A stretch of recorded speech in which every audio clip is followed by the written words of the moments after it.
कल हमने मूलभूत आर्थिक समस्या की परिभाषा पर चर्चा की थी।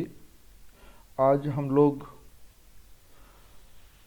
सैमुअल्सन के द्वारा बताई गई मूलभूत आर्थिक समस्याओं में से सबसे पहली समस्या जो कि एक उद्यमी के सामने आती है उसका जिक्र करेंगे, उस पर चर्चा करेंगे। तो जो सबसे पहली जो मूलभूत समस्या उद्यमी के सामने आती है वह यह है कि क्या उत्पादन किया जाए और उस उत्पादन की मात्रा कितनी हो। पहली मूलभूत समस्या, क्या उत्पादन किया जाए तथा उस उत्पादन की मात्रा कितनी मात्रा में उत्पादित किया जाए। किसी भी अर्थव्यवस्था की ये पहली केंद्रीय समस्या है कि किन वस्तुओं और सेवाओं का उत्पादन किया जाए तथा उनके उत्पादन की मात्रा कितनी हो। इसमें यह भी शामिल होता है कि जो उत्पादन के साधन हैं उनका वितरण कैसे किया जाए ताकि अर्थव्यवस्था में उस कुल उत्पादन के स्तर को प्राप्त किया जा सके। जैसा कि पिछले वीडियो में ये बताया था कि उत्पादन के साधन काफ़ी दुर्लभ है और सीमित है, इसलिए समाज को ये निर्धारित करना पड़ता है कि किस वस्तु के उत्पादन में कितने साधन लगाए जाने हैं। वस्तुएं जैसे कि कपड़ा हो गया, गेहूं का उत्पादन हो गया, रोड्स का निर्माण करना है, टेलीविज़न का निर्माण करना है, ऊर्जा का उत्पन्न करनी है, बिल्डिंग्स बनाने हैं एंड सो ऑन, इस प्रकार के कई काम। तो इन सब प्रकार के उत्पादन के कार्यों में से किस उत्पादन कार्य में कितने साधन को लगाया जाना है ये भी समाज को निर्धारित करना पड़ता है। क्यों? क्योंकि आवश्यकताएं अनंत है। जैसे कि गेहूं, कपड़ा, रोड, इनकी खूब आवश्यकताएं हैं, लेकिन इन आवश्यकताओं को पूर्ति करने वाले साधन बहुत सीमित हैं। इसलिए उन सीमित साधनों का इन आवश्यकताओं की पूर्ति के लिए आवंटन करना पड़ता है। तो किस वस्तु के उत्पादन में कितना साधन लगाया जाना है ये भी निर्धारित करना पड़ेगा। अब एक बार जब वस्तु की प्रकृति का निर्धारण हो जाता है तो उसके लिए साधन आवंटित कर दिए जाते हैं तथा उसकी मात्रा का भी निर्धारण कर दिया जाता है। उसकी मात्रा का निर्धारण कैसे होगा? उसकी मात्रा का निर्धारण करने के लिए जैसे कि कितनी मात्रा में गेहूं का उत्पादन किया जाना है, कितनी मात्रा में टेलीविज़न का उत्पादन किया जाना है और कितनी मात्रा में पावर का जनरेशन किया जाना है और कितने भवनों का निर्माण किया जाना है, ये कैसे निर्धारित होगा। तो इसके निर्धारण के लिए जो अर्थव्यवस्था के जो सीमित साधन हैं उन सीमित साधनों को वस्तु की प्रकृति के आधार पर और लोग किस वस्तु की कितनी मात्रा पसंद करते हैं इसके आधार पर उनका आवंटन तय किया जाता है। किस वस्तु की कितनी मात्रा तय करते हैं इसके लिए हम क्या देखेंगे? मांग सारणी देखेंगे। मांग सारणी में ये बताया जाता है कि इस वस्तु की इस कीमत पर इतनी मात्रा की उपभोक्ता डिमांड करते हैं। तो बाजार में जो प्रचलित कीमत है उस कीमत पर कितनी मात्रा की डिमांड लोगों के द्वारा की जाती है, उसके द्वारा हम ये निर्धारित करेंगे कि इस वस्तु के लिए इतनी मात्रा का उत्पादन किया जाना है और इतनी मात्रा के उत्पादन के लिए इतने साधनों को लगाया जाना है। सबसे पहले हम ये निर्धारित करेंगे कि कौन सी वस्तु का उत्पादन किया जाना है और जब वस्तु का निर्धारण हो जाता है तो उस वस्तु की कितनी मात्रा का निर्धारण किया जाना है। ये दो अलग अलग बातें हैं। अगर समाज में उपभोक्ता वस्तुओं की डिमांड ज़्यादा है या लोग उपभोक्ता वस्तुओं को प्राथमिकता क्रम में पहले स्थान पर रखते हैं तो इनको वर्तमान में ज़्यादा साधनों का आवंटन किया जाएगा तथा फ्यूचर में इनके लिए कम साधनों का आवंटन किया जाएगा। और अगर लोग पूंजीगत वस्तुओं पर ज़्यादा ध्यान देते हैं तो अभी वर्तमान में वहाँ पर साधनों का आवंटन ज़्यादा किया जाएगा और भविष्य में उनके लिए कम आवंटन किया जाएगा। इस प्रकार से जो सीमित साधन हैं, जो दुर्लभ साधन हैं, उनका विभिन्न प्रकार की वस्तुओं और उनकी मात्राओं को देखते हुए उन साधनों का आवंटन किया जाता है। ये देखिए उत्पादन संभावना वक्र है ये वाला।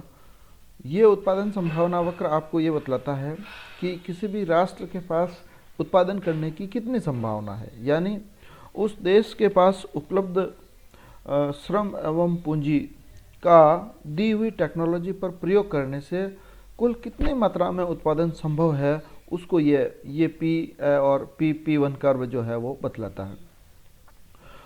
ये P1 कर्व के ऊपर का प्रत्येक बिंदु P, B, D और P1 ये दर्शाता है कि इस अवस्था में अगर उत्पादन होता है तो उत्पादन के सभी साधनों का पूर्ण कार्यकुशल उपयोग हो रहा है, और अगर इसके अंदर के किसी भी बिंदु पर उत्पादन हो रहा है, इसका मतलब यह है कि साधनों का अकार्यकुशल उपयोग किया जा रहा है, और इसके बाहर के बिंदु के पर उत्पादन संभव नहीं है। क्यों? क्योंकि इस उत्पादन के लिए ये श्रम, पूंजी और टेक्नोलॉजी पर्याप्त नहीं है। इसके लिए या तो श्रम एवं पूंजी की मात्रा को बढ़ाना पड़ेगा, जैसे कि ये आएगा, तो कैपिटल और लेबर दोनों की मात्रा को बढ़ाना पड़ेगा, या फिर इसके लिए टेक्नोलॉजी के अंदर परिवर्तन लाना पड़ेगा। यानी लोग कितनी मात्रा में कैपिटल गुड्स, अगर कैपिटल गुड्स की मात्रा COC है तो ये OG हो जाएगा, और अगर इसकी मात्रा OF है तो ये इसकी मात्रा, यानी दोनों में से किसी एक वस्तु की मात्रा को वो बढ़ा सकते हैं और दूसरी वस्तु की मात्रा को वो कम कर सकते हैं। अगर वो कैपिटल गुड्स को ज़्यादा पसंद करेंगे तो उनको कंज्यूमर गुड्स कम करना पड़ेगा, और अगर वो कंज्यूमर गुड्स की ज़्यादा मात्रा काम में लेना चाहते हैं तो उनको पूंजीगत वस्तुओं की मात्रा में कमी करनी पड़ेगी।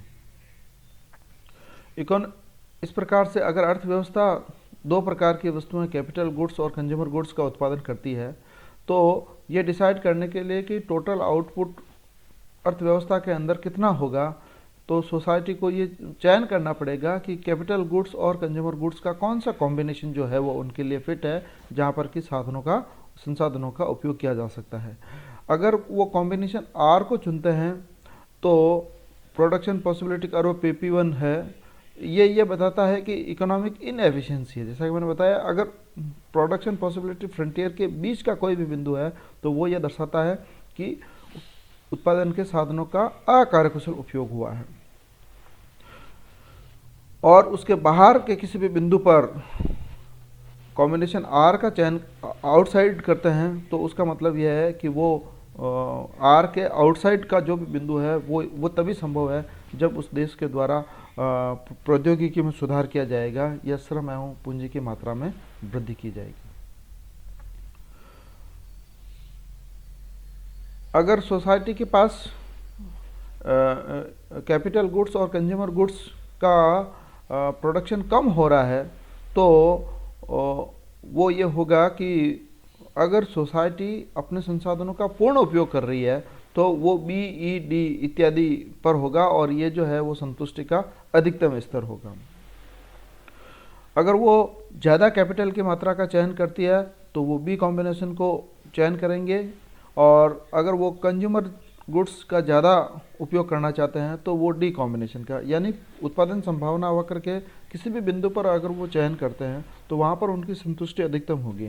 बट उनकी पसंद को ध्यान में रखना पड़ेगा कि अगर वो कंज्यूमर गुड्स को ज़्यादा पसंद करते हैं तो कंज्यूमर गुड्स की ज़्यादा मात्रा हो जाएगी और कैपिटल गुड्स की कम मात्रा हो जाएगी। अगर वो कैपिटल गुड्स को ज़्यादा पसंद करते हैं तो कैपिटल गुड्स की ज़्यादा मात्रा हो जाएगी और कंज्यूमर गुड्स की मात्रा कम हो जाएगी। आज के लिए मैं समझता हूँ इतना ही। एक बार फिर से आप इसके अंदर उत्पादन संभावना वक्र की परिभाषा को ठीक से सुन लीजिए। कई बार एक छोटे से सवाल के रूप में भी आपको उत्पादन संभावना वक्र की परिभाषा को पूछा जा सकता है। तो एक बार वापस सुनिए। किसी भी देश में उपलब्ध श्रम एवं पूंजी का उस देश के प्राकृतिक संसाधनों एवं दिए हुए प्रौद्योगिकी पर पूर्ण कार्यकुशल उपयोग करने से X एवं Y वस्तुओं की अधिकतम मात्रा के विभिन्न संयोगों का बिंदुपथ उत्पादन संभावना वक्र कहलाता है। देखिए, उत्पादन संभावना वक्र में क्या क्या चीज़ें शामिल है। दो वस्तुएं X और Y, उत्पादन के दो साधन श्रम एवं पूंजी, 1 वर्ष की समय अवधि, दी हुई प्रौद्योगिकी के अंदर सुधार लंबे टाइम के बाद ही हो सकता है, दी हुई प्रौद्योगिकी और उत्पादन के सभी साधनों का पूर्ण कार्यकुशल उपयोग। ये सब चीज़ें होने पर दो साधनों के द्वारा इन दो वस्तुओं की जो अधिकतम प्राप्य मात्रा का उत्पादन किया जा सकता है, इसके जो विभिन्न कॉम्बिनेशन होंगे, जैसे कि बी डी और इसके बीच में असंख्य कॉम्बिनेशन हो सकते हैं, उन सभी बिंदुओं का बिंदुपथ जो है वो उत्पादन संभावना वक्र कहलाता है। उत्पादन संभावना वक्र के बाहर का कोई भी बिंदु अप्राप्य कहलाता है। अप्राप्य इसलिए कहलाता है क्योंकि वो बिना प्रौद्योगिकी सुधार के या बिना श्रम एवं पूंजी की मात्रा के संभव नहीं होता है। और इस उत्पादन संभावना वक्र के अंदर का कोई भी बिंदु ये दर्शाता है कि साधनों का यहाँ पर पूर्ण कार्यकुशल उपयोग नहीं हुआ है, यानी अकार्यकुशल उपयोग हुआ है, अर्थात कुछ साधन यहाँ पर बेकार पड़े हैं, कुछ साधनों का उपयोग नहीं हुआ है। और अगर आप साधनों का पूर्ण कार्यकुशल उपयोग करते हैं तो आपको केवल और केवल ये वाला कर्व प्राप्त होगा। इस कर्व के किसी भी बिंदु पर अगर आप उत्पादन कर रहे हैं तो वो पूर्ण कार्यकुशल उपयोग कहलाता है। धन्यवाद।